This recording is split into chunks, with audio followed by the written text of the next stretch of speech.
All right, we're going to talk a little bit about immunizations. This should be a fairly short one. I'm going to try to keep it under 10 minutes. There's just a small section of the book that I wanted you to read in Chapter 9, 248 to 263. So starting on 248 on the right, I want you to look at this picture.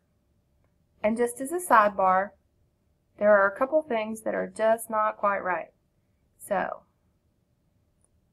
if you can find out, or if you can tell me what's not right about this picture, send me an email and you'll get a gold star for the day. All right, immunizations. Now, immunizations can be really confusing to a lot of people. There's live vaccines, there's killed vaccines, there's 3,000 different ways to administer vaccines. So we're going to hit the high points. The CDC recommended the vaccine list. What am I trying to say here? The schedule changes about every year. So each year they post a new one. Don't worry about memorizing this chart.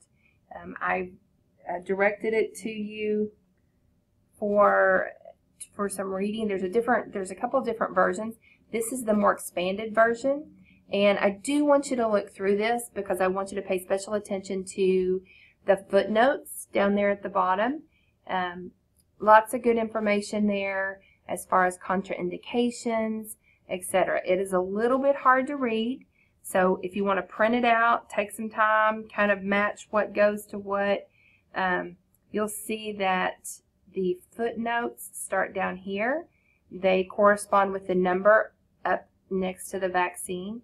So take some time and go through this, okay? But again, don't memorize it. Know some contraindications. The information from the text is what you're going to need to know for the exam. This will help you on your immunization assignment. And you may even find some contraindications between this and the textbook because, like I said, it changes every year. So if you find a contraindication on your immunization assignment and you can show me where you found that contraindication, I will gladly give you credit for doing the research. So just keep that in mind. This is the simple version. This is what you're going to give your parents. This comes off the CDC website as well. It gives you kind of a general idea what falls where, how many are in each series. This is pretty much for new parents, so you can read through this one as well. On the CDC website, and I didn't pull it up yet, but there's also an immunization chart that matches your immunization schedule with your milestones. So that's very helpful. All right, so let's go back to the PowerPoint. Talk a little bit about immunity, different types of immunity, passive and active immunity. You need to know the difference between those.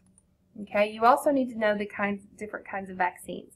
Live attenuated vaccines, killed vaccines, toxoid vaccines, recombinant, and conjugate. And they are all explained very well in the text. So let's just go over here to the text. There's some information about each one of those vaccines. So I'm going to highlight that so you can remember it. There you go. All right. Sorry about that. Get back over here. All right, so immunization management. These are the different routes that immunizations can be given.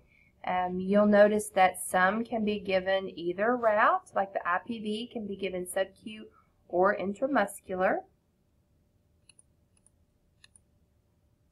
And here again it lists the same thing on the left. Here's your needle sizes. We try to use the smallest needle we can. However, the smaller the needle, the harder it is to push the medication through.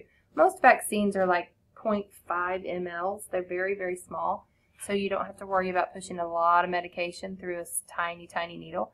But you want to make sure that you get it to where it needs to be. So if you have a baby with really big thighs, you want to get an IM. You don't want to get it sub-Q, so you might want to use a little bit longer needle.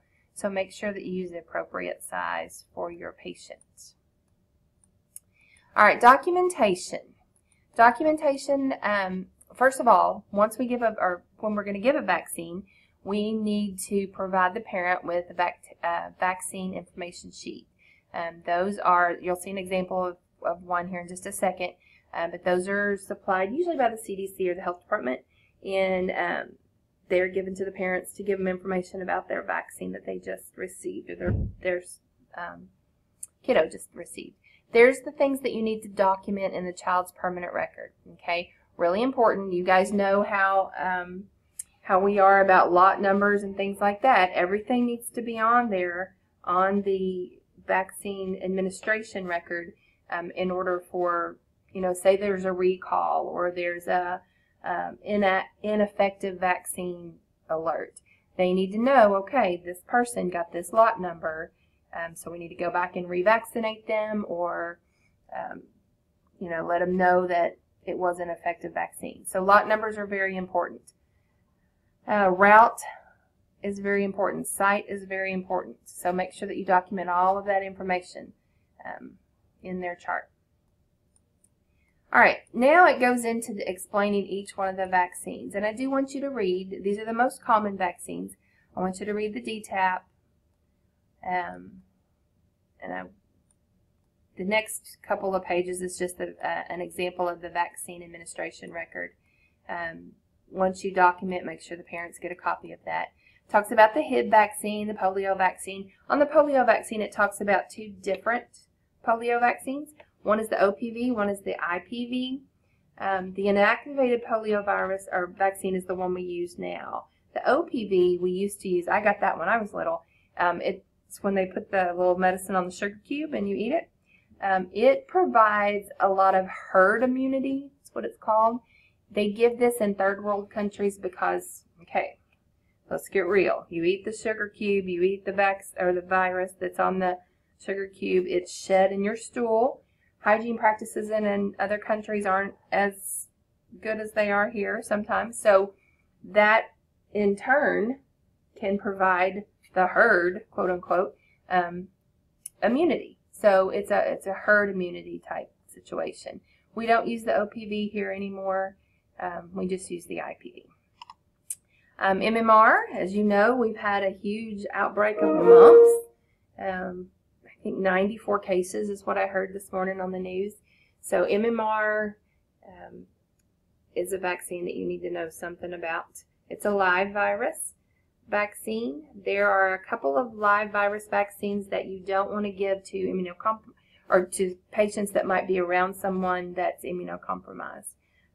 Varicella, MMR, those are both live viruses. There's a live attenuated version of the flu vaccine as well. So those are three vaccines that you don't want to give to somebody that might come into contact with an immunocompromised patient. There's some information about Hep A, Hep B, varicella. Hep A did not used to be a required vaccine.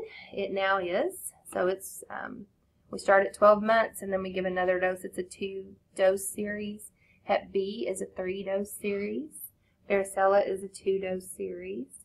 The pneumococcal vaccine, it's given to kiddos up to 7, I think, 7 years old. Just make sure that that's information.